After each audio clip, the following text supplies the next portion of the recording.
We have been evaluating homelessness programs, Housing First programs in Denmark for about 10 years. And these evaluations have given us important learnings about what are the key conditions, what are the key elements that need to be in place for successful implementation of Housing First on the local level.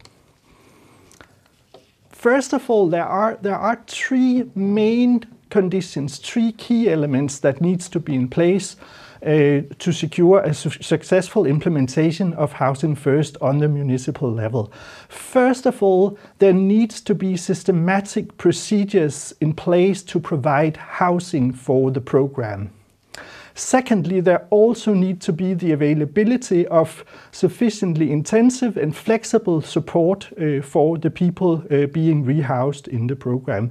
And finally, this also requires that there is an organizational framework that facilitates the Housing First approach. These conditions, of course, apply for each municipality, but they also apply on national level regarding the overall regulations and policies which enable or hinder the fulfillment of these conditions. To start with the housing, as mentioned, there needs to be systematic mechanisms, procedures in place to provide housing for homeless people. And the evaluations have identified two main models of providing housing for Housing First programs in Danish municipalities.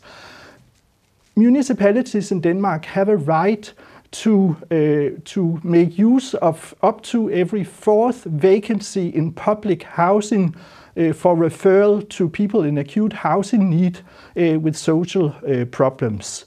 But it's up to the individual municipality to decide to use this right and also which target group they specifically use this allocation mechanism for. It is in particular used in the largest Danish cities, Copenhagen and Aarhus, and also many of the suburban municipalities around Copenhagen. The second model we have is where there is a direct agreement between the municipality and public housing associations in the municipality to provide flats for the program. This direct agreement model has been used in our third largest city of Odense with great success, where it provides a substantial number of flats for the Housing First program in Odense. But we also have learned that in municipalities where neither of these two models are used, there it is difficult to implement Housing First, where homeless people, so to say, have to acquire housing through ordinary waiting lists with the help perhaps of their contact persons in the shelter. So what we have learned is that a municipality needs on a more structural and systemic level to get these central mechanisms in place to provide housing for a Housing First program for the program to succeed. Secondly, there needs also to be intensive and flexible social support in place. And there we should remember that the whole evidence base for Housing First is actually based on using the ACT method or the ICM method, or also there is good evidence for using the CTI method when rehousing homeless people. But what we have also learned from the evaluations is that when we do not use these methods, when we only use, so to say, the ordinary floating support that is available to broader groups in Danish municipalities, for instance, broader groups of people with mental illness, we know that this kind of support is often not intensive and flexible enough to meet the complex needs that many people experience homelessness have. So there needs to be a sufficiently intensive and flexible support, and this requires to use these more specialized intervention methods. And exactly the absence or also the lack of capacity with these services, these support services, ACT, ICM or CTI, is also a general bottleneck for providing Housing First in quite a lot of Danish municipalities. Finally, of course, this also requires that we have an organizational framework in place that can facilitate Housing First and tie the knots together. We need to get rid of many kinds of stumbling blocks there can be when providing homeless people with housing and support. Some examples are to make sure that in the procedures for assigning homeless people to housing, that people in the assignment system, the caseworkers, that they do not in practice require housing readiness in order to assign people for the program. You also need to get in place, for instance, that there are quick and fast-track mechanisms so that people can get deposit loans quickly when housing becomes available. You also need, of course, to secure that there are the adequate competences in the support staff actually to work with the ACT, CTI or ICM methods. And this all requires that you have sufficient mechanisms for getting the cooperation in place across many different agencies in a municipality, social center, the job center, the center that pays out benefits. There needs to be specific procedures in place for the cooperation between these units to get Housing First to work in practice, both internally within the municipality and also with external agencies that are involved in the support, which could, for instance, be if people also need, for instance, psychiatric treatment or other kinds of treatment. You need to tie all these ends together in a functional organization. Yes, I think we are going to discuss what this is also meaning for the user in the user perspective. So because of that, I will ask you, Jonas, what do you think about all this? I know you have had a home, and I also know that you have tried to lose it again. So what could have helped you in keeping your home? Well, I think Lars have some important points about the intensive and flexible support there and the support methods that are available. In my case, I had to get out of my homelessness to be clean, and I had to be clean to get out of my homelessness. I was granted rehab, and after I have completed my program, I got an apartment by the municipality. The special thing with that municipality was that they have a team that stand ready. So when they offer the apartment, they also have a team to make sure you get all the practical things quickly done.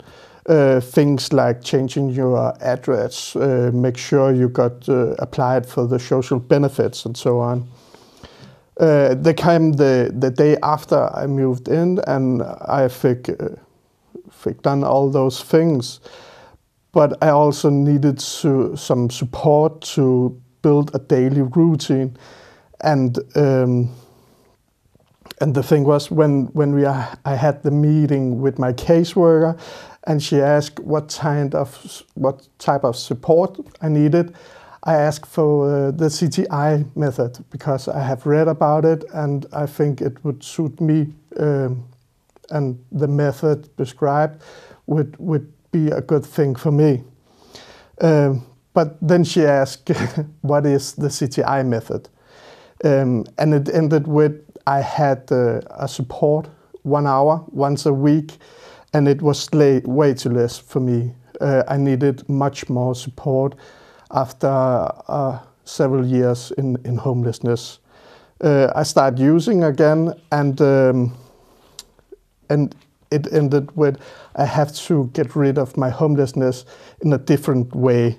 In my case, it was a supported accommodation, so I can easily get out and make sure I could build a daily routine before I move back in an apartment.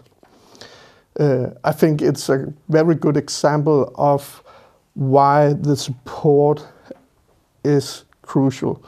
And the method in housing, when we talk housing first, we need to also make sure there is enough support and the knowledge behind the supports that already are available, and use them much more than we do now. All the supports like CTI, ACT and ICM. Lars, what do you think about what Jonas is telling us? Well, I hear Jonas's experience as exactly an example of the support being provided in the first place, 1 hour of support per week being offered, not being sufficient. And that is exactly an example that it is kind of the ordinary available floating support that sets the level. And it is important to underline that only 1 hour of support per week is not housing first, and we have no evidence that this lower level of support actually works, and that was also your experience, Jonas. So again, it underlines that we need to make more use of these specialized methods like CTI that you felt would suit you good, and also make sure that municipalities know about these methods, and that there is enough, that there is competences and capacity in municipalities to provide this kind of support. Thank you. Yeah. So if I ask you, Jonas, can you then tell us what it would take for you to live in your own house, and what would you expect in a home? Well, I think it's important that the support can different things. First of all, there have to be enough hours available, so it's not just 1 hour once a week. The support should help coordinate between the different sectors like rehab, mental institution, and the municipality caseworker. It should be able to help create a social network by introducing the different networks there is around the vulnerable or the homeless person. Like organizations, or if you're a drug addict, it can be Narcotics Anonymous. And it also have to help furnish your apartment so you can build a home. There's personal, and it's stuff like driving to IKEA and buy furniture, but also help gather the furniture so that just don't sit in some cardboard boxes. Yes, and that what I hear you are telling, Jonas, is that it is not enough to have a home. It's also about to feel home. Yeah. And that's a very good point, I think. So Lars, when you hear Jonas is telling that, from a researcher's perspective, what are the most important thing for the municipalities to do to meet these needs that Jonas is telling about? First of all, it is very important that the municipal support workers ask the person, what do you need? What can we do for you? What do you need help with? And then kind of together build up the support in everyday life that the person needs, and that can be very individual. The point is that the support needs to be flexible and also intensive enough to be able to accommodate those needs, and also to take changes in direction and actually do what the citizen needs himself. So. Yes, so not something that fits for all, but something very individual. I hear you telling us. Yes. Thank you very much. This is very exciting, I think, and very interesting. But now we have to ask if there is any questions, and I received one, and I think it's to you, Lars. Here's one of you is asking Lars, how can you work with Housing First in municipalities that lack affordable housing? Yeah, that is the big and crucial question. And as I mentioned, we have learned that in Danish municipalities there are these systematic ways of acquiring housing for the program, using this right to allocate every fourth vacant public housing for people in acute housing needs. But we also, especially in our larger cities, do face, of course, like in all the other big cities in the Nordic countries, in the rest of Europe, a tremendous shortage of affordable housing. And even though we do use these mechanisms, the supply is not sufficient. There is excess demand. So in our bigger cities, it will need that municipalities also work very systematically on increasing the housing stock together with public housing associations. And there are, of course, also some national level policies and regulations involved in that. It is there where I think we could probably learn more from our Finnish and Norwegian neighbors that have perhaps been better at tying homeless policies and housing policies together, whereas we have had a more detachment between homeless policies and general housing policies. So to meet the housing supply shortage in larger urban areas is crucial. But we should not forget that there are also municipalities that medium-sized municipalities that actually have a housing stock available, but where the main problem rather is that they don't use these systematic allocation procedures in place. So there might also be a difference whether we are in the largest cities or in for instance, a medium-sized town. So each municipality has to look at its conditions and work on solutions from there, so to say. Thank you very much, Lars. And we have had another questions from one of you. And this is in a little different direction, and it's for you, Jonas. You ask, how can professionals support the inclusion of your network? I think yeah. Well, for me, I asked for the CTI method because I needed some social network. And for me, it's important that the municipalities knows about the different network groups like Narcotic Anonymous and so on. And then you have to, when you are the person, the social worker who is the support, you have to take the person's hand and then show it to him, so you support him, because it can be very terrifying to meet some people you don't know, and maybe some people who haven't experienced homelessness, and you have to do that several times until the person is comforted in that network. Then you can start easily lay back, or maybe also introduce some other social networks.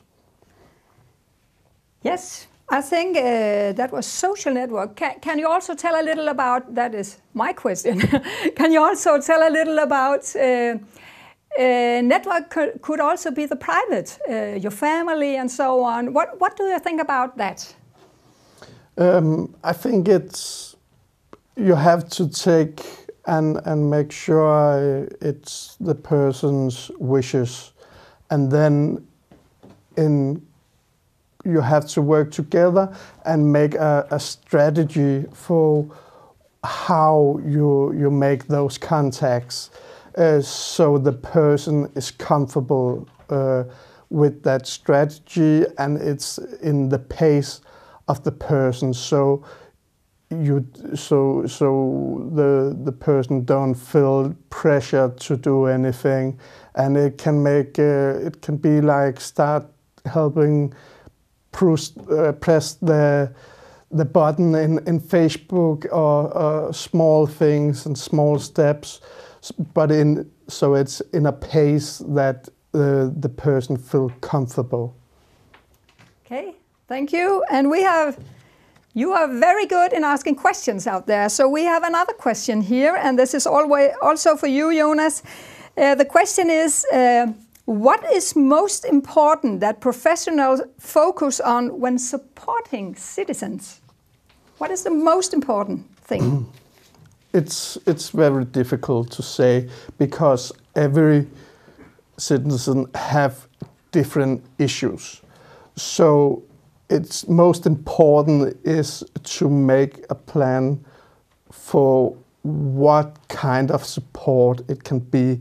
It can be everything to be introduced to a social network, to learn how to make roast chicken or something like that, how to clean your house, and everything that some people might take for granted.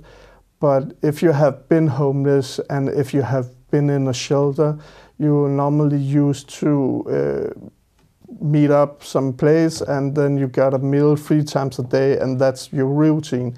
So it can also be how to make a budget and how to make plans for your groceries and stuff like that. But the most important thing is that it is the citizens' wishes they're gonna be worked on, and that you in the process take those conversations all the time. Do you think there's something else you need? Do you have to make changes in the support? Yes, thank you very much. You are really giving us a lot of questions, and that is very, very nice. The next one here in the line is for you, Lars. And the question is, how could you involve people experiencing homelessness in your research? Well, that is also a very good question. I think first of all, I always make sure, also when we have been doing evaluations, for instance, of the Housing First program, we have always made sure to get first-hand experience of people who have received, for instance, a Housing First intervention themselves, and hear from people themselves how have they felt about it, have their needs been met, and that is also always very, very important. All the challenges and difficulties there might be, you always experience them firsthand if the citizen has experienced them, him or herself. But I also think it is important that we also, when we frame research in steering groups, for instance, in advisory boards, etc., make sure that we always have representation of for instance, the National Homelessness Organization that also meets, so to say, and hears about where are all the challenges in practice, where are the blind spots, where do we need to set the lens, so to say, to also discover and be aware of those more systemic, more structural challenges and barriers that are always very important to highlight in analysis of these complex a complex matter like homelessness. So it's on all levels that we need to include the user perspective. Thank you very much. And time is running, but we still have a couple of questions here. So now I ask you, Jonas, you are also here in your role as Deputy Chairman from SAN. And the question is in that direction, I think. What does SAN do to support people in homelessness? Well, SAN is a political interest organization.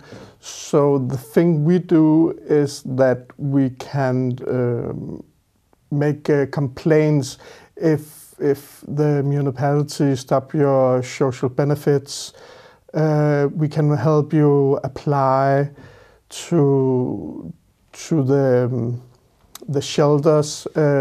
We can tell you where the shelters is. But the most of the thing we also do is to try to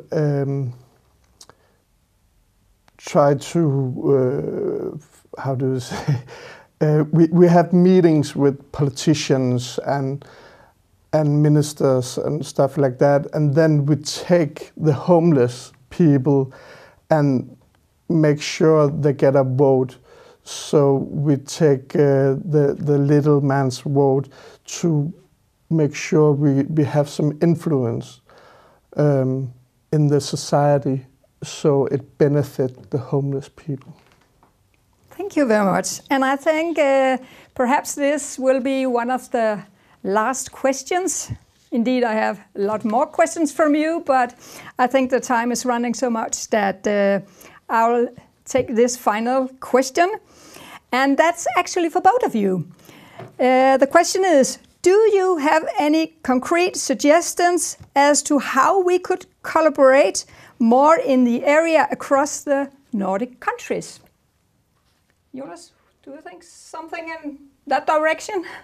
I think the Nordic countries have different things that are good, but also some things are good in for instance, Denmark, and maybe not that good in Finland, and then Finland have some things. So I think conferences like this one is very important, so we can make sure and exchange each other's knowledge, but also the statistics, so we can see we tried this and that have worked. We also tried that didn't work, and I think it's crucial to make those points and exchange that knowledge. Yes. Lars, do you have an answer to that question? Well, first of all, from listening to all the contributions during the day, I think we face very many similarities in the challenges that we meet and try to solve. And then perhaps some of the countries have been better on some aspects than others. Some have perhaps been better at integrating housing policies into homeless policies. Some have perhaps been more forward on the social support side, and there it is very important that we learn from each other, and especially the countries that are a bit at the front, so to say, that, and we have different strengths and competences in the countries that we need to have a mutual learning about. Yes, and Jonas, you are... Yeah, but it was just now we had the question about sand, and I also think that maybe, I hope some of the other Nordic countries would make organization like SAND, so you get the homeless voice and make sure that the homeless get heard much more than they do now, because they know what they need and how you help the best.